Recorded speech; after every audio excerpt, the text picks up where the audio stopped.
Hello, this is Gary with Aldan American. Today we're going to show you how to remove a coil spring from an Aldan shock.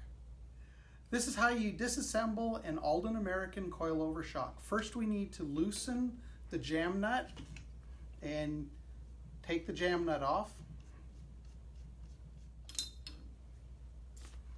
And then unscrew the spring seat. We want to unscrew it enough so that you can loosen it by hand.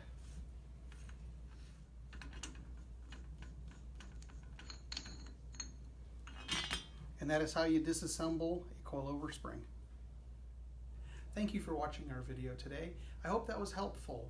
If you need further assistance or further information, you can always go to aldanamerican.com and look it up or give us a call. Thank you very much.